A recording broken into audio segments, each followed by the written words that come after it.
أعوذ بالله من الشيطان الرجيم.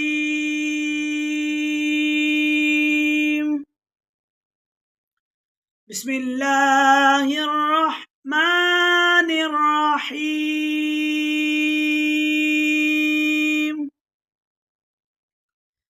ألهاكم التكاثر حتى زرتم المقابر، كلا سوف تعلمون،